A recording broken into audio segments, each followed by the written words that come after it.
Oi, tudo bem com você? Welcome to Intermediate Portuguese, the only podcast that truly helps you tell your story in Portuguese the way you do in your native language. This is Ali coming to you from Salvador, Bahia. The weather here is crazy again, but it's good. It's good. If you want to visit, welcome. And after listening to this episode, you'll have some good words to talk about tools that you use to do small do it yourself repair things and work in your house. The term we use in Portuguese is actually from French. It's bricolagem, and that's what you're going to learn today. Of course, we have some useful words and some expansion in the learning guide. In the learning guide, which is getting bigger by the episode. If you're a subscriber, you know what I'm talking about. Includes a full glossary with extra notes, cultural notes, and expansions that are going to be very useful if you need to talk about that specific topic. And because this is meant to be a complete resource on that subject, one learning guide is the same as one big in-depth lesson. If you would like to take a look at the learning guides, you can go to www.portuguesewitheli.com/school and you'll have the chance to grab one free learning guide for yourself. But if you know what the learning guides are, but you wouldn't like to have all of them, rather just one episode, you can check the description of each episode now to get the learning guide of that specific episode. So you can go to the description of this podcast or the episode show notes, and that's how you can get started. Agora, vamos embora começar com o episódio 201, bricolagem e faça você mesmo. Minha filha está muito mudada e não sei se acho isso bom ou ruim. Antes, ela era muito preguiçosa. Morava e ainda mora comigo, porque estava indo para a faculdade, mas o hábito dela sempre foi o mesmo. Ela se acordava perto de meio-dia e, quando se levantava, ia direto para o computador. A gente se preocupava com ela porque hoje em dia os jovens não têm muita resiliência para segurar o rojão. E minha filha não parecia ser do tipo que ia ser alguém na vida. Nem um macarrão ela sabia fazer. Mas as coisas ficaram diferentes com a chegada de um novo vizinho. Era o Adriano, um bricoleiro que tinha minha idade e com quem minha filha tinha desenvolvido uma amizade próxima. Demais. E agora ela mudou. Está querendo fazer trabalhos manuais. Um dia desses, chegou em casa com uma caixa de ferramentas e outros materiais. Tinha ido a uma loja de construção. A primeira coisa que ela fez foi dar um jeito no encanamento do banheiro para consertar um vazamento antigo. Fiquei com o pé atrás. Nunca a conheci pegando no batente, mas resolvi dar uma chance. E não é que ela consertou? E aí ficou andando pela casa. Dizia que a gente precisava de uma reforma. Embora ela não conseguisse fazer tudo, ainda precisava que o Adriano lhe ensinasse um pouco mais. Ia passar um pente fino na casa para ver o que podia ir adiantando.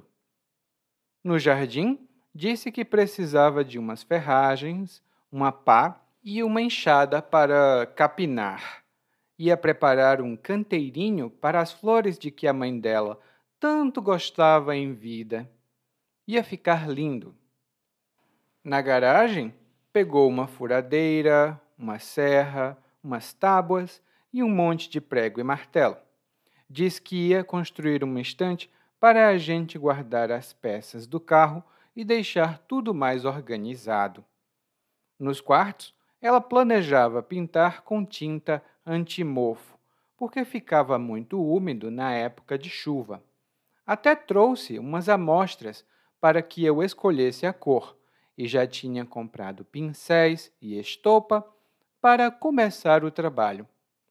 E andava para cima e para baixo, ora com uma chave de fenda, ora com um alicate, fazendo algum reparo ou dando acabamento em algum serviço que tinha começado.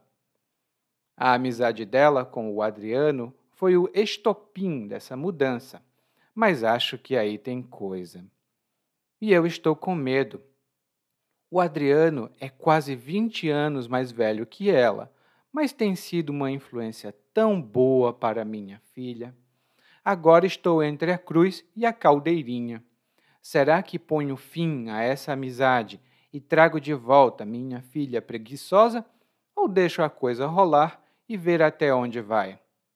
Não sei, mas vou esperar até que ela reforme a varanda para tomar uma decisão. Bom, no nosso episódio de hoje, o narrador é um pai. E ele está falando que a filha dele mudou. Mas ele não sabe se isso é uma coisa boa ou não. Por isso, ele começa explicando um pouco sobre como era a filha dele. Ele fala aqui que ela era preguiçosa, que ela não era muito esforçada, e ele se preocupava com esse comportamento da filha porque os jovens não têm muita resiliência. Os jovens não têm muita resiliência para segurar o rojão. E aqui já começamos com duas boas expressões. A primeira delas é resiliência. E resiliência é a capacidade que alguém tem de superar problemas ou dificuldades, de se recuperar de um problema. Uma pessoa resiliente é uma pessoa que se recupera muito rápido quando ela tem um problema. Por exemplo, a minha esposa tem muita resiliência. Nós perdemos todo o nosso dinheiro e ficamos com muitas dívidas, mas em nenhum momento ela ficou triste ou abatida. Como tem muita resiliência, ela voltou imediatamente ao trabalho e nós nos recuperamos. Lá no guia de aprendizagem tem uma notinha sobre essa palavra. A segunda expressão aqui é segurar o rojão. E o rojão é um tipo de fogo de artifício que nós usamos quando comemoramos alguma coisa ou celebramos uma festa, como o Dia da Independência em alguns lugares, ou mesmo o final do ano. Mas, informalmente, segurar o rojão significa lidar e tolerar uma situação difícil.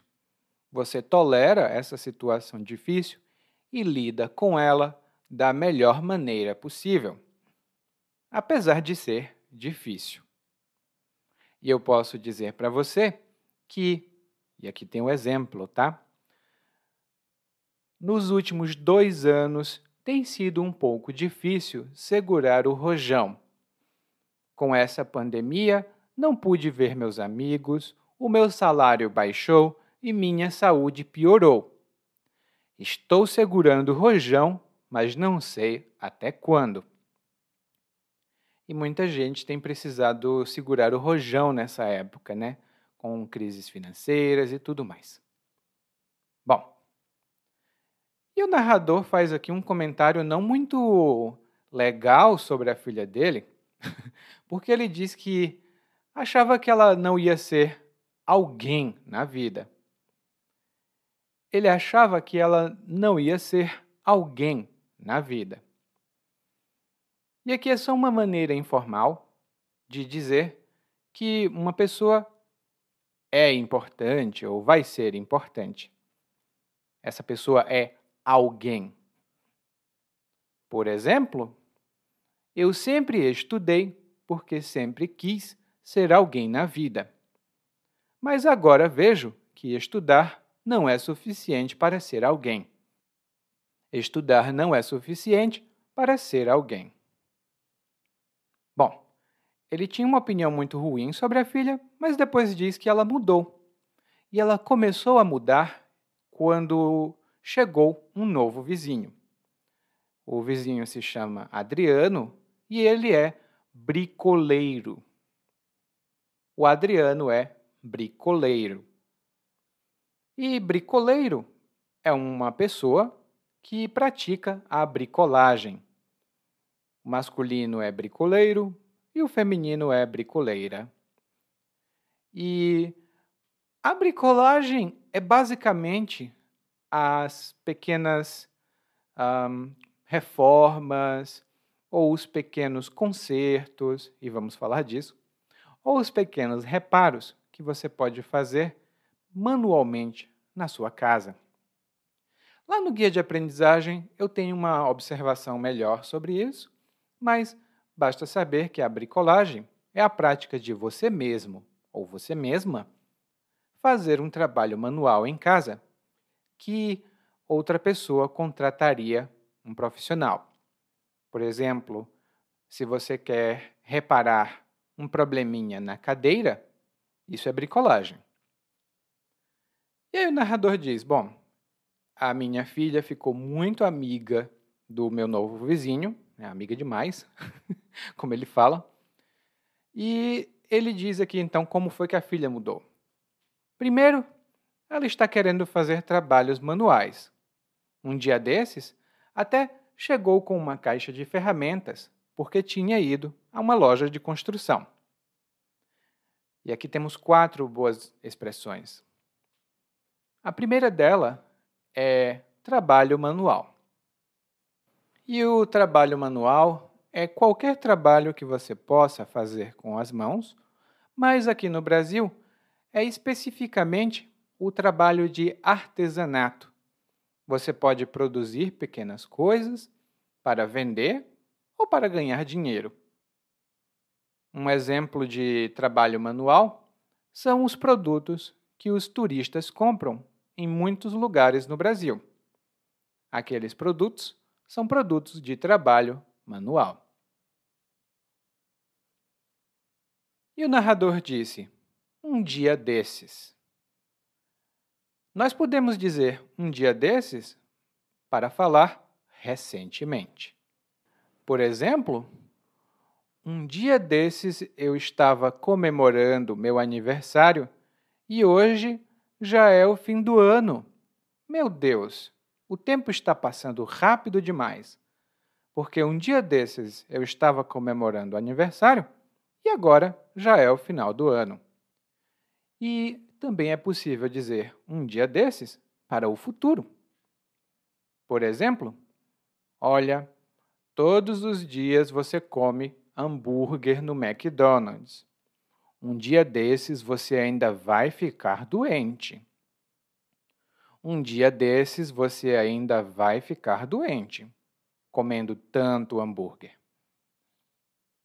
A outra palavra que o narrador utilizou aqui foi ferramenta.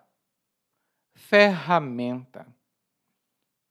E a ferramenta é qualquer instrumento ou utensílio usado com um objetivo específico.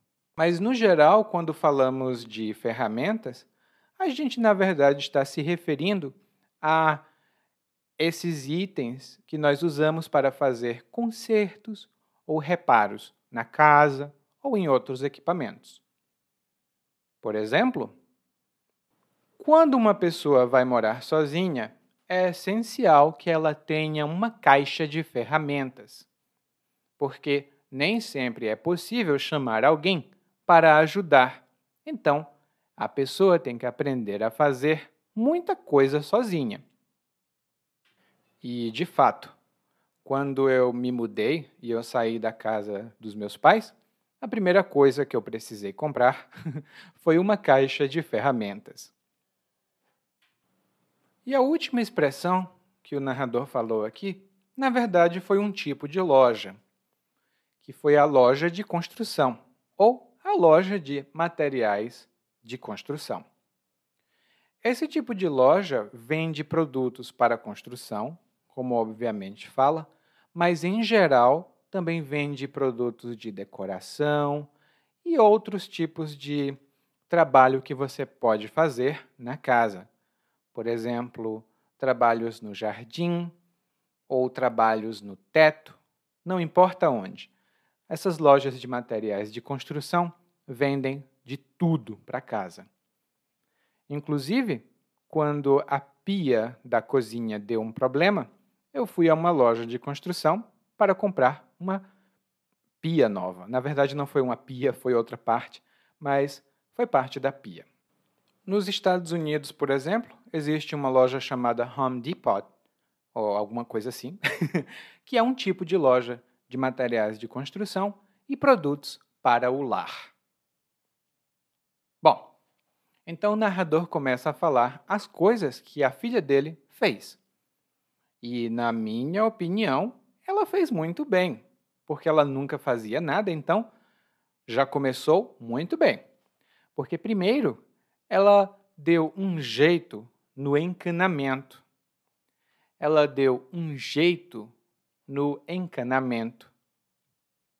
E dar um jeito em alguma coisa significa consertar essa coisa. É como reparar essa coisa para que ela volte a funcionar bem. Por exemplo, alguma coisa aconteceu com a minha mesa que ela não fica mais firme. A minha mesa não fica mais firme e, por isso, acho que preciso dar um jeito na perna da mesa. Se eu der um jeito na perna da mesa, ela vai ficar firme de novo. No guia de aprendizagem, eu tenho umas notas adicionais sobre essa expressão. E a filha do narrador deu um jeito no encanamento. E o encanamento é o sistema de canos de uma casa, por exemplo. E dentro desses canos passa a água e também temos o encanamento de gás. Cada parte individual do encanamento é o cano, que é um tubo comprido, que pode ser mais grosso ou mais fino, a depender de quanta água passa nele. E o exemplo que eu posso dar também é um comentário sobre isso. É muito perigoso ficar com um problema no encanamento por muito tempo, porque a água pode sair e se infiltrar na casa toda e destruir a estrutura. E realmente é muito perigoso ter problemas no encanamento. Lá no guia de aprendizagem eu tenho algumas notas adicionais sobre essa palavra, porque é muito importante aqui no Brasil. E ela deu um jeito no encanamento do banheiro, né, para consertar um vazamento que tinha, um vazamento muito antigo. E consertar é o mesmo que reparar. Mas no Brasil é muito mais comum dizer consertar. E consertar significa dar um jeito ou fazer algo que não estava funcionando voltar a funcionar, porque você fez algum tipo de reparo ou manutenção. E quando ela consertou o vazamento, significa que ela desfez o vazamento. Ela conseguiu resolver esse problema. Porque o vazamento é quando o líquido ou o gás escapa de onde ele não deveria escapar. Num vazamento de gás, por exemplo, você escuta um som como sss, e é muito perigoso quando tem um vazamento de gás. E o exemplo que eu posso dar é: alguma coisa está acontecendo. A minha conta de água normalmente não é tão alta. Eu pago pouco, mas no mês passado a minha conta veio muito alta. Eu acho que nós temos um vazamento em casa, porque eu não gasto tanta água. Nós temos um vazamento em casa. Também sobre essa palavra, tenho algumas notas lá no nosso guia de aprendizagem.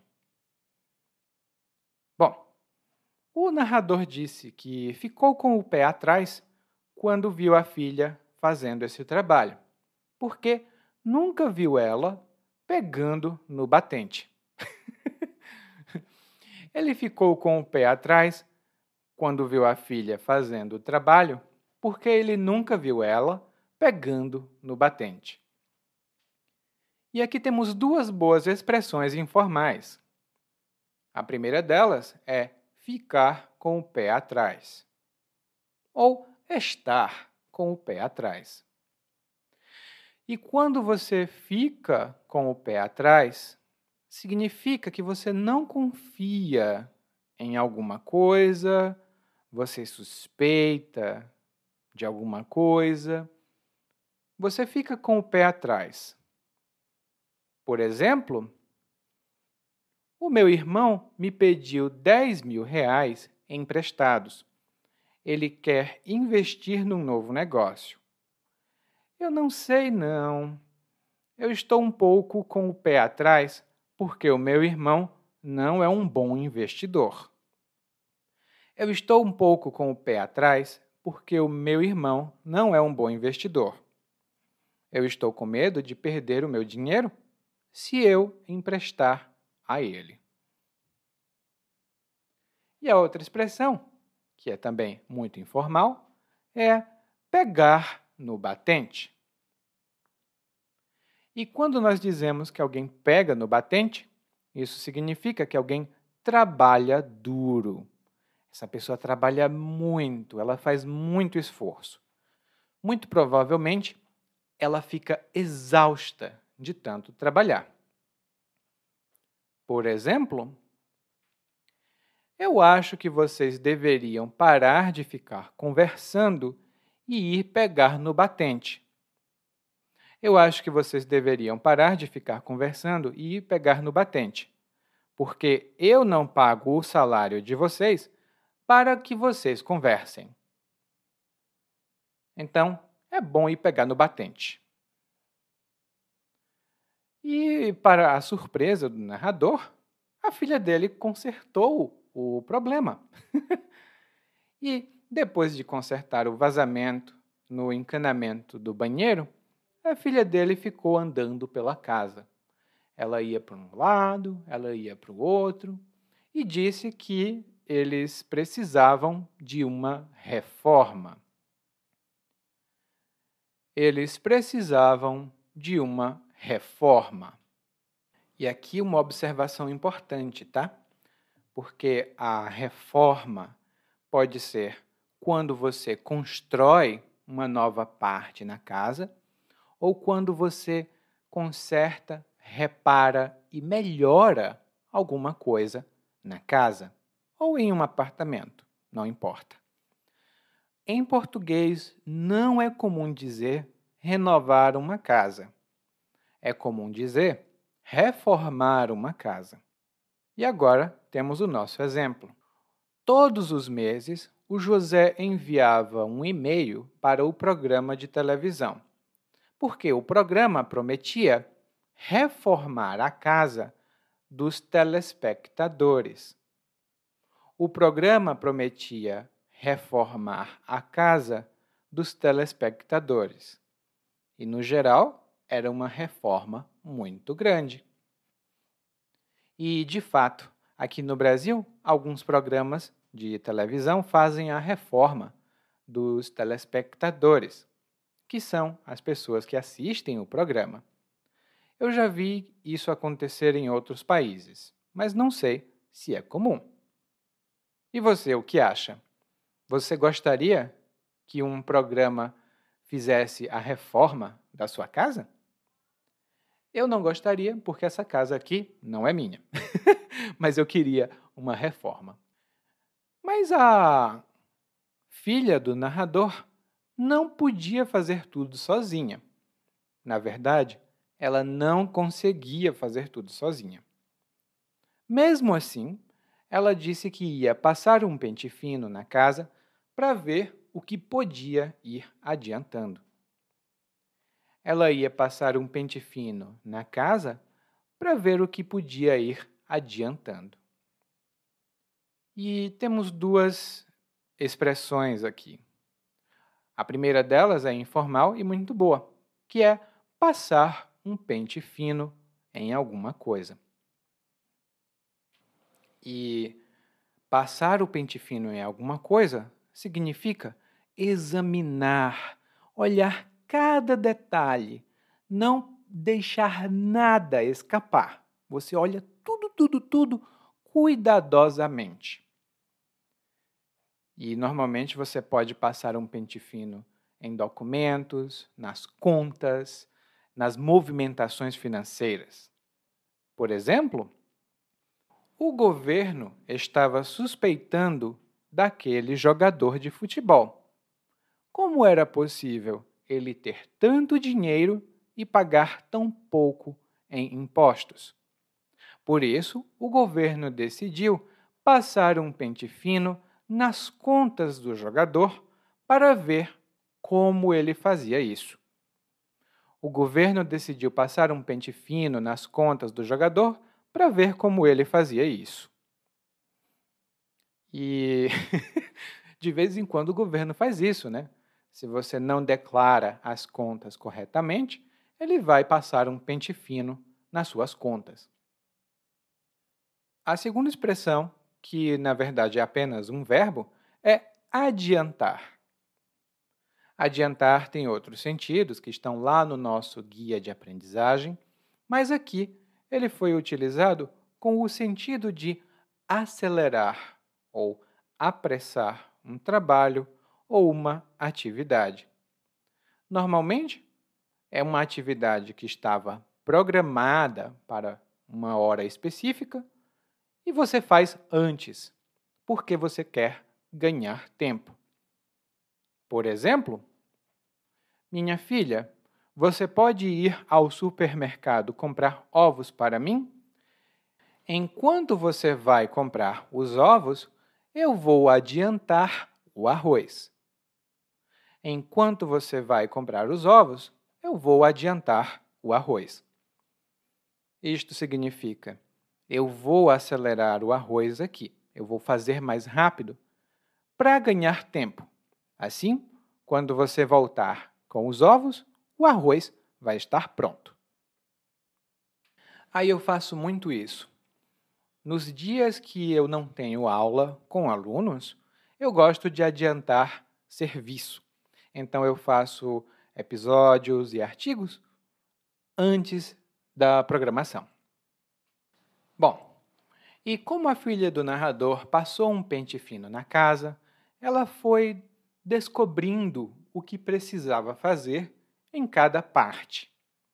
Primeiro, ela foi ao jardim e disse que precisava de umas ferragens, uma pá, uma enxada, que são ferramentas, para capinar. Ela precisava de uma pá, uma enxada e umas ferragens para capinar. E aqui nós temos 4 boas expressões falando de ferramentas e trabalhos na casa. Primeiro eu vou começar com capinar.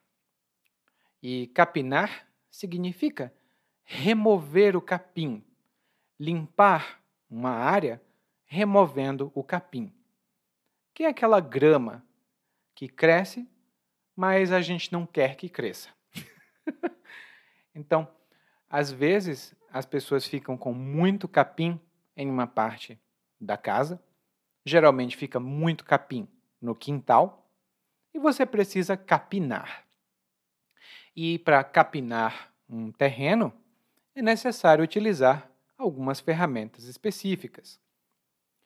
Uma dessas ferramentas é a enxada, que também é pronunciada inchada.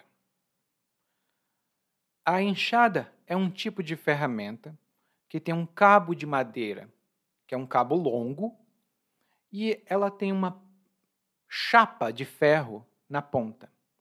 É como se fosse um prato, mas só metade de um prato de ferro numa das pontas do cabo.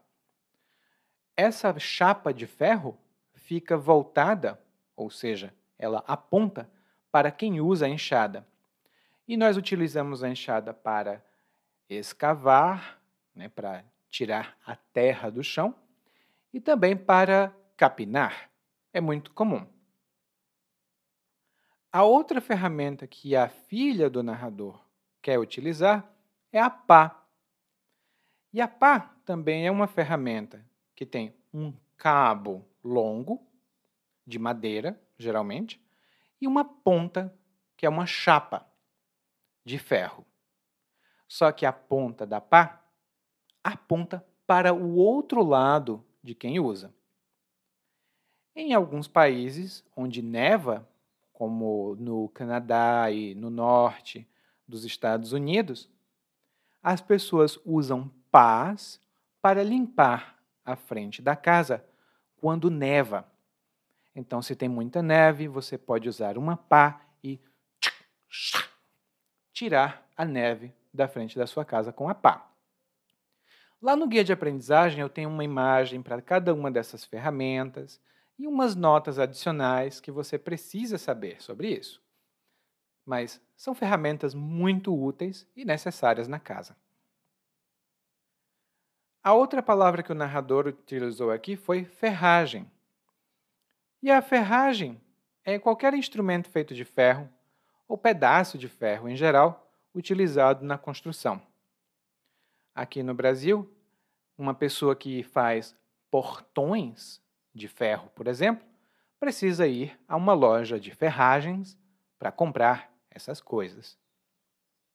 Se você faz trabalhos assim, então você precisa ir a uma loja de ferragens. E o que ela ia fazer no jardim além de capinar? Bom, ela ia capinar e preparar um canteiro para as flores que a mãe dela gostava em vida. E aqui nós descobrimos um detalhe. A filha do narrador já não tem mãe viva. Quando nós falamos em vida, quando nos referimos a alguém, isso significa que essa pessoa já não está entre nós. Eu posso dar um exemplo como, em vida, a minha avó sempre dizia que era importante estudar. Em vida, a minha avó sempre dizia que era importante estudar. E a filha do narrador ia preparar um canteiro para as flores. E o canteiro é uma parte de terra, é uma porção de terra onde as pessoas plantam legumes, vegetais e também flores. É uma porção específica da terra e ela é preparada de maneira diferente do restante do jardim. Daí, a filha do narrador foi à garagem e lá ela pegou uma furadeira, uma serra, tábuas, prego e martelo. Ela pegou muita coisa, mas é necessário. Primeiro, ela pegou uma furadeira. E a furadeira é uma ferramenta, é um tipo de equipamento elétrico. Ele parece uma pistola, é como se fosse uma arma, mas ele tem uma ponta fina que gira bem rápido e faz. E você pode fazer buracos na parede. Também no dentista, algumas pessoas brincam dizendo que o dentista tem uma furadeira. mas não é, é outra coisa. Bom, então, a furadeira, você faz buracos na parede, você fura. E lá no guia de aprendizagem, como eu disse, temos algumas informações adicionais, mas a furadeira é muito utilizada quando você vai colocar coisas grandes e pesadas na parede. Ela também pegou uma serra. E a serra é uma ferramenta feita de ferro, né? Ela, geralmente, você segura a serra com uma mão só e ela tem dentes. Você bota a serra para frente, puxa, vai e volta, vai e volta, vai e volta. E esse vai e volta, esse é quando espero que você não tenha medo desse som. Mas a serra corta quando você faz esse movimento. Mas nem todo mundo usa serra manual. Eu sei que, e aqui é um exemplo, para cortar árvores é necessário utilizar uma serra elétrica. É muito mais rápido e mais seguro. Então, para cortar uma árvore, é necessário utilizar uma serra elétrica. E a filha do narrador pegou mais coisas aqui, hein? Não foi só a furadeira e a serra. Ela também pegou martelo, prego e tábuas. A tábua, que às vezes as pessoas pronunciam de maneira errada e dizem tauba. Quando eu era criança, eu falava também assim, mas a tábua é um pedaço de madeira, mas é um pedaço plano, geralmente comprido também. Então, é um pedaço plano de madeira que você pode utilizar para fazer muitas coisas. Por exemplo, depois que aquela casa foi abandonada, as pessoas fecharam as janelas com tábuas.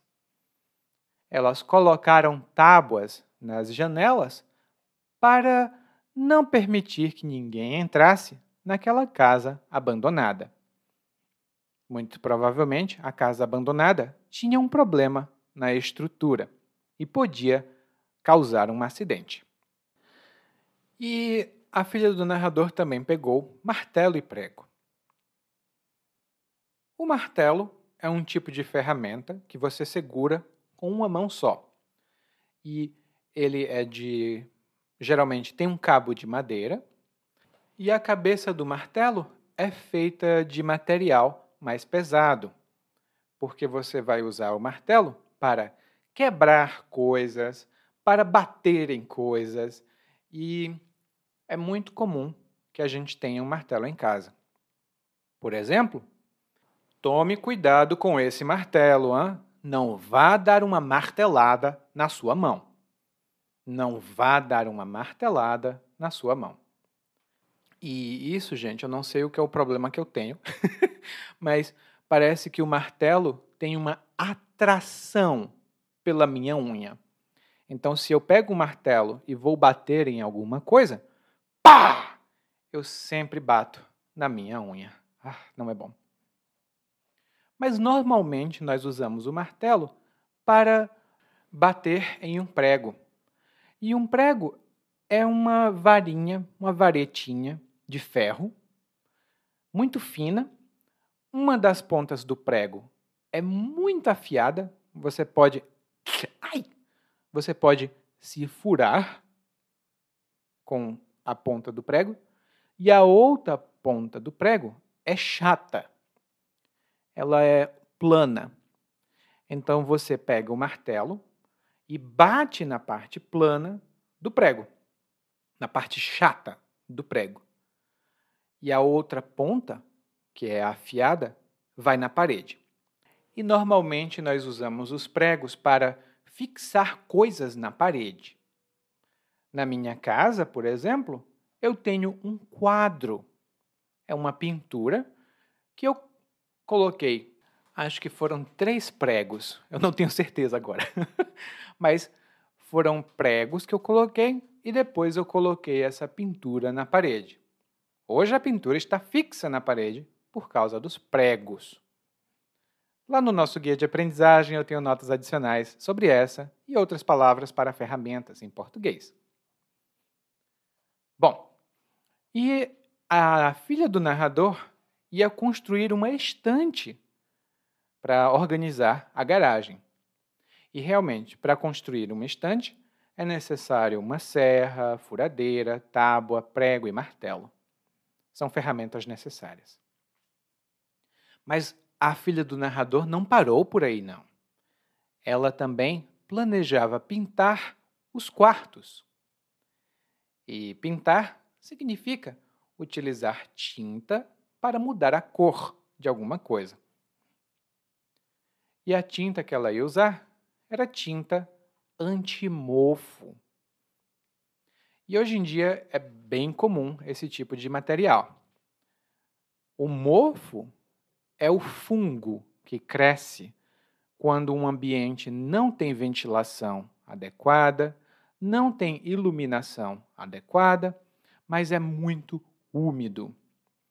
Então, o mofo cresce. Para pessoas que têm problemas de alergia, por exemplo, aí é horrível. Na minha casa, por exemplo, às vezes cria mofo.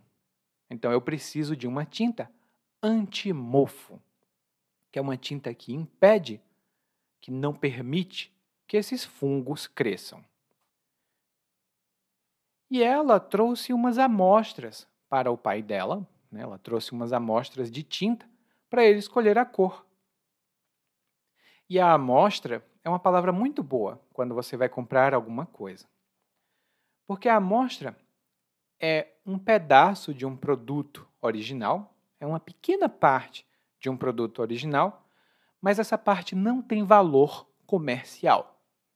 Uma amostra não é para vender.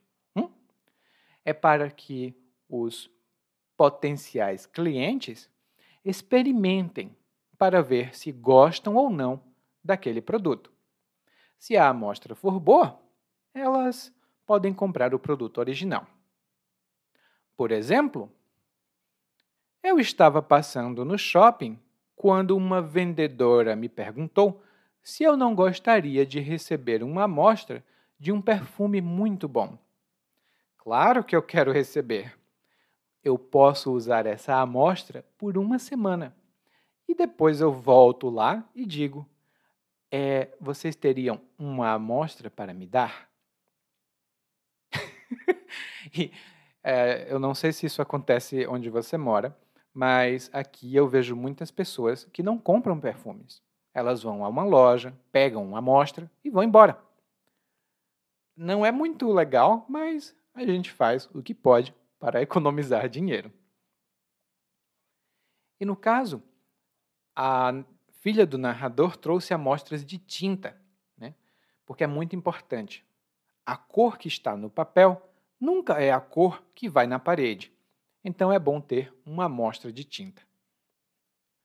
E para pintar uma casa, você precisa ter uma coisa para aplicar a tinta e outra coisa para limpar a sujeira no chão. Para aplicar a tinta, nós utilizamos o pincel. Pincel. E o pincel é uma ferramenta, um instrumento, geralmente de madeira ou de plástico, mas ele tem pelos, como cabelos, numa ponta. Você mergulha esses pelos numa ponta e passa eles na parede ou em outra superfície que você precisa pintar. E quando era mais jovem, minha mãe era pintora profissional. Então, lá em casa nós sempre tínhamos vários tipos de pincéis para pintura, de quadros e também de parede. E a estopa é o que nós usamos para limpar. No geral, a estopa é mais utilizada em oficinas de mecânica, mas quando nós fazemos pintura em casa, às vezes é bom ter um pouco de estopa para não sujar tudo, né, e limpar a tinta quando a tinta cai onde ela não deveria cair. A estopa é feita de restos de linho, restos de tecido que a gente usa para fazer limpeza. E aí o narrador continua aqui falando que a filha dele andava para cima e para baixo, ou seja, ela não ficava quieta. Ela ia para um lado, ia para o outro, com uma chave de fenda uma hora, no outro momento, com um alicate. E ela estava sempre fazendo alguma coisa ou dando acabamento em algum serviço. Aqui temos 3 boas expressões, 2 das quais são ferramentas. A primeira delas é a chave de fenda. E a chave de fenda é uma ferramenta que tem o cabo de plástico, né? A parte onde você segura é de plástico, e a haste dela, a parte fina, é de ferro. É um pequeno bastão, uma pequena vareta de ferro. A ponta da chave de fenda é como uma linha, e você utiliza a chave de fenda para apertar parafusos ou para tirar. Se você vai abrir uma televisão, você tem 2 opções. Você pode usar uma chave de fenda e você tira parafuso por parafuso, ou você usa um martelo e quebra a televisão. Mas eu acho que nós preferimos a chave de fenda. E quem trabalha com coisas eletrônicas, por exemplo, computador, impressora, precisa ter uma chave de fenda. Também precisa ter uma chave estrela, que não está no nosso monólogo, mas está lá no guia de aprendizagem, que também é bom de ter. Eu dei uma olhada aqui e eu estou vendo que na minha mesa, na verdade não na minha mesa, mas num suporte que eu tenho junto da minha mesa, esse suporte tem parafusos e eu preciso de uma chave de fenda para eles. Não me lembro se eu tenho. Bom, a outra coisa de que o narrador falou é que a filha tinha um alicate. E o alicate é uma ferramenta que tem 2 barras metálicas que parecem um pouco uma tesoura, né? Essas barras metálicas formam como se fosse um X e você segura em uma das pontas, né? Você segura na parte de baixo do X e a parte de cima você usa para cortar, para arrancar, para entortar, para dobrar alguma coisa. Quem trabalha com eletrônica, às vezes precisa de um alicate para cortar fios. É muito importante. Então, nesses filmes de ação, que você vê uma pessoa que precisa cortar os fios de uma bomba, ela vai usar um alicate para cortar os fios. Mais uma vez, lá no guia de aprendizagem, nós temos uma ilustração dessa ferramenta e notas adicionais sobre o alicate. E a outra expressão que o narrador utilizou foi dar acabamento. E quando você dá acabamento em alguma coisa, isso significa que você faz as partes finais, os toques finais para concluir aquele serviço ou aquela coisa. Por exemplo, olha só, nós já limpamos toda a casa, já pintamos as paredes, trocamos as portas. Eu acho que só precisamos dar um acabamento na cozinha e a obra vai estar concluída. Nós só precisamos dar um acabamento na cozinha. E muito provavelmente o acabamento na cozinha é limpeza e pintura. Geralmente esses são os serviços de acabamento. Lá no guia de aprendizagem tem algumas notas adicionais sobre isso. Bom, a filha do narrador realmente mudou. Ela saiu de uma preguiçosa que dormia o dia inteiro para uma bricoleira muito habilidosa. E a amizade dela com o Adriano foi o que causou essa mudança. Mas o narrador não disse assim. O narrador disse que a amizade dela com o Adriano foi o estopim dessa mudança. E quando nós dizemos que uma coisa é o estopim de outra, isso significa que essa coisa foi o que causou, o que trouxe essa coisa à existência. Por exemplo, a Milena aguentava tudo do marido. Quando ele bebia, ele ficava muito chato. Um dia, ele deu um tapa na Milena. E esse tapa foi o estopim do divórcio da Milena. Tem muita gente que, infelizmente, vive nessa situação. E nem sempre eles têm um estopim do divórcio. E o narrador diz aqui, bom, a amizade foi o estopim, mas aí tem coisa. Ou seja, o narrador suspeita que essa amizade não seja só amizade. Quando ele diz, aí tem coisa. Isso significa, eu suspeito de que alguma coisa aí esteja errada e não é bom. Por exemplo, eu nunca vi o meu vizinho sair para trabalhar e de repente ele chega em casa com um carrão, um carro muito bonito e muito caro. Eu nunca vi ele trabalhar, mas agora ele tem tanto dinheiro. Aí tem coisa. Geralmente tem. Alguma coisa errada.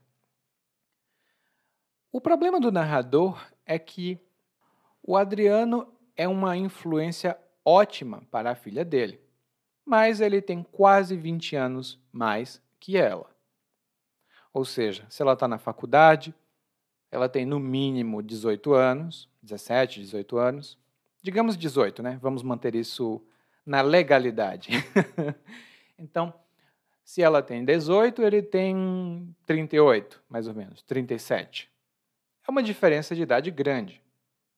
E muitos pais não aceitam isso. Mas ele é uma boa influência na filha. E o narrador está em um dilema. Ele está entre duas opções muito difíceis e ele não sabe como escolher. Mas a expressão que o narrador utilizou foi que ele está entre a cruz e a caldeirinha. Entre a cruz e a caldeirinha. Lá no guia de aprendizagem eu tenho notas adicionais sobre essa expressão, mas basta saber que quando você está entre a cruz e a caldeirinha, você tem que fazer uma escolha e as duas opções que você tem são horríveis para você. É um dilema mesmo. Se você escolher um, vai ter problema com o outro. É impossível ter uma boa resolução nesse caso. E qual é o problema aqui? O narrador quer saber se ele põe fim a essa amizade e tem aquela filha preguiçosa de novo, ou se ele deixa a situação continuar do jeito que está, para ver até onde vai. Bom, a primeira coisa que eu tenho a dizer aqui é que por fim em alguma coisa significa o mesmo que terminar. Ou seja, ele vai terminar a amizade da filha com o vizinho ou vai deixar o vizinho continuar com ela. E o narrador não sabe o que fazer, mas ele sabe quando ele vai tomar uma decisão. Ele vai esperar, primeiro, a filha fazer uma reforma na varanda da casa e depois ele toma uma decisão. É um momento muito conveniente para tomar uma decisão. Bom, agora não sei exatamente o que ele fará aqui nessa situação. O que você faria? Você deixaria sua filha ou seu filho ficar com alguém 20 anos mais velho? Sendo ele ou ela tão jovem? Conta depois, tá? Porque agora nós vamos ouvir o monólogo mais uma vez, mas dessa vez na velocidade natural. Minha filha está muito mudada e não sei se acho isso bom ou ruim. Antes ela era muito preguiçosa. Morava e ainda mora comigo porque estava indo para a faculdade, mas o hábito dela sempre foi o mesmo.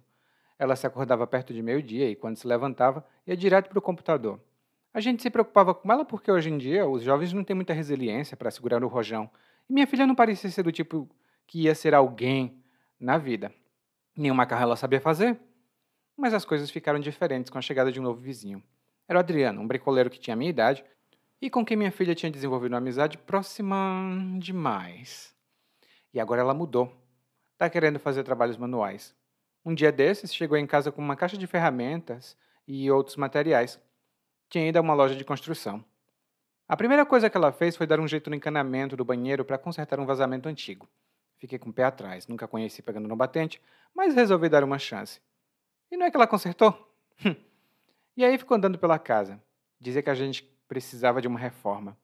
Embora ela não conseguisse fazer tudo, ainda precisava que o Adriano lhe ensinasse um pouco mais, ia passar um pente fino na casa para ver o que podia ir adiantando.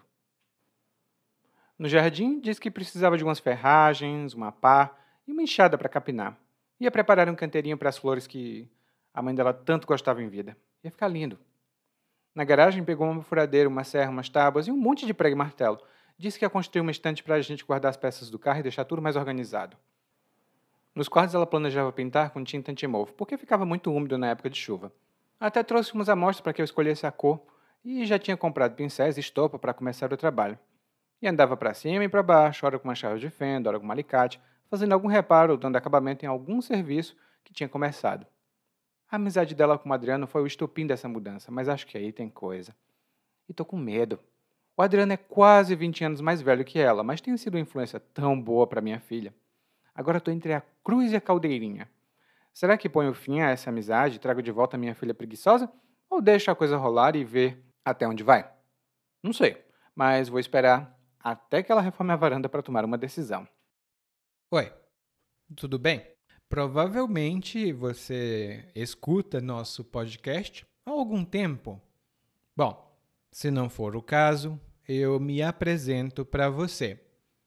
Eu sou o Eli, para Eliakim, e sou professor de português, responsável pelo podcast, pelo site portuguesewitheli.com, pelo outro site readbrazilianportuguese.com e muitas outras fontes de conteúdo para aprendizes de português que, como você, querem falar e entender o português brasileiro.